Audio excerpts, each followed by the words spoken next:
gadis yang bersandar di bahu Damar. Suara Damar tidak keras tetapi kedua orang itu mendengarnya dengan jelas. Semua orang tertegun seketika, termasuk Wendy dan yang lain. Pada saat ini, mereka baru tahu tentang identitas sebenarnya Damar. Dan kira-kira mengetahui betapa hebatnya keluarga Ardiansyah di kota JC. Ini alasannya Wendy tidak meladeninya ketika Tandi berkata bahwa ini adalah kota LH. Jika mereka sedang berada di kota JC, dia pasti akan membantahnya langsung. Namun, sekarang dia sungguh tidak berani melakukan itu. Karena gampang sekali bagi keluarga Ardiansyah untuk melawan grup Panorama. Tetapi mereka tidak menyangka Damar berani membantah, dan sikapnya cukup tegas. Ini membuat Tandi terdiam, dan memandang Damar dengan kaget. Hans langsung bereaksi dalam sekejap. Dia menyipitkan matanya lalu berkata pada Damar sambil tersenyum, "Kamu sedang berbicara denganku. 9 tahun yang lalu, kamulah yang takut padaku. Setelah dipenjara 9 tahun kemudian, kamu berani bersikap sombong padaku. Apakah kamu menganggap dirimu hebat karena ayahmu telah menjadi wakil direktur di Navis Group?" Keluarga Ardiansyah bertetap di kota LH, dan ini merupakan hal yang sederhana untuk memecat seorang wakil direktur. Pria itu mencibir. Damar mendorong kursi, lalu berdiri dan berkata, "Silakan coba, lihatlah Navis Group akan memecatkan ayahku atau tidak. Dan juga, jangan berisik di sini seperti nyamuk." Damar menggaruk telinganya dan berkata dengan remeh. Melihat situasi semakin memanas, manajer lobi segera mendekati mereka. "Pak Hans, ini adalah tempat umum. Kami sudah menyiapkan suite untukmu. Silakan mengikuti saya." Hans mengabaikannya dan menatap Damar. "Damar, baik, aku tidak akan perhitungan denganmu kali ini. Tetapi Damar, aku akan berurusan denganmu lain kali, selama kamu di kota LH." Damar tersenyum dan menjawab, "Ya, lain kali saja." Hans mencibir lalu mengikuti manajer lobi berjalan ke ruangannya. Sebelum pergi, Tandi berkata, "Bocah, aku sudah kesal padamu ketika di pesawat. Dan kamu berani menyinggung Hans, kamu dalam masalah. Ingatlah namaku, aku adalah Tandi Purnomo." Kemudian, dia mengikuti Hans ke dalam ruangan. Damar tersenyum, lalu duduk kembali. Baru saja duduk, dia menyadari ketiga gadis itu sedang memandangnya dengan tatapan kaget.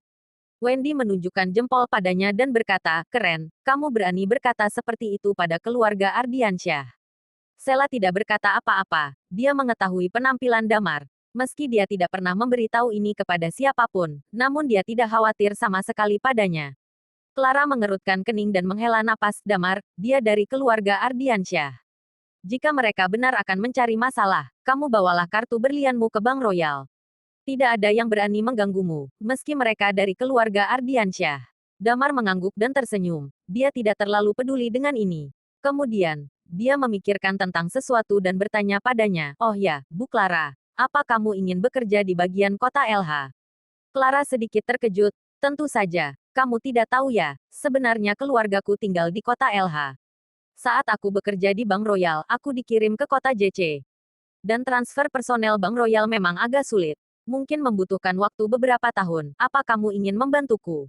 Pria itu mengangguk, "Ya, aku tidak ingin membuatmu kerepotan. Lebih baik hanya satu orang saja yang bertatap muka. Aku bersenang hati bekerja sama denganmu, maka kamu ambillah kartuku, dan berbicara dengannya. Jika perlu, aku akan pergi bersamamu." Wendy berkata seketika, "Tidak menyangka kamu orangnya rendah hati sekali." Damar memegang hidung tanpa daya. "Tidak apa-apa, hanya kartu sudah cukup," kata Clara dengan penuh semangat. Lagi pula, hanya ada 9 kartu yang diterbitkan di seluruh dunia. Di Bank Royal, kartu semacam itu memiliki otoritas yang sangat besar. Damar tersenyum. Bagaimanapun, kartu itu terikat ke ponsel miliknya. Jadi baginya, tidak bermasalah untuk memberi kartu itu pada Clara. Dia mengeluarkan kartu itu dari sakunya dan menyerahkannya kepada wanita itu. Clara mengambilnya dengan hati-hati dan menyimpannya ke dalam tasnya. Wendy yang ada di samping melihat kartu itu dengan ekspresi iri di wajahnya.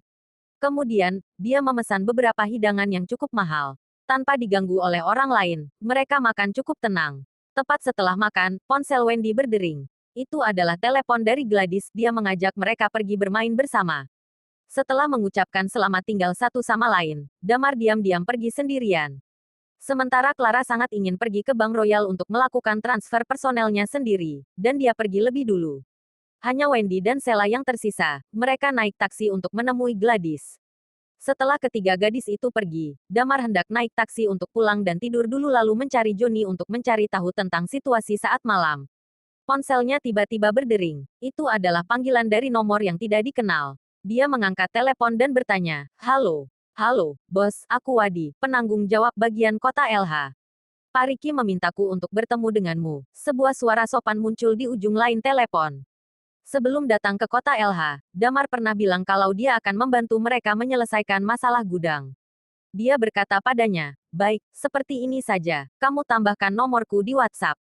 Dan kirimkan semua berkasnya kepadaku, aku akan mengabarimu nanti." "Baik, bos." Wadi mematikan telepon, lalu mengeluarkan ponselnya dan mengirim sebuah berkas untuk Damar.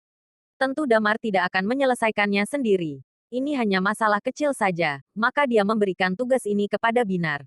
Dia mengirimkan berkas itu kepada Binar, dan menjelaskan kejadiannya padanya. Lalu menyimpan kembali ponselnya. Awalnya dia ingin kembali ke rumah, namun dia tiba-tiba mengingat dia telah diajak makan oleh Rima. Dia melihat ke samping dan menemukan sebuah warnet, dia memutuskan untuk menghabiskan waktu di warnet dulu. Kota JC, di sebuah kompleks. Wadi baru mematikan ponselnya dan dia sedang duduk di sofa dalam rumah. Wadi terlihat cukup tampan, dan rambutnya agak pendek. Setelah dia mematikan telepon, dia memandang ke depan dan berkata, "Guruku, bos sudah bilang dia akan menyelesaikannya. Apa misi kita hari ini?" "Membunuh Red Lotus." Di seberangnya, sebuah suara terdengar tanpa perasaan. Seorang gadis duduk di seberangnya. Dia kira-kira berusia 25 tahun. Badannya terlihat kecil, sepertinya tinggi badannya 150-an centimeter. Wajahnya imut, namun dadanya sangat berisi. Tidak ada ekspresi di wajah gadis berambut pendek ini, matanya terlihat dingin. Di atas meja tamu yang di depannya, terletak sebuah pisau panjang dan sebuah pisau pendek. Tangannya memegang sebuah foto. Di dalam foto itu adalah seorang wanita dan pria. Wanita yang di dalam foto itu adalah dia sendiri. Namun di foto itu, dia tersenyum ceria, berbeda sekali dengan dia sekarang ini.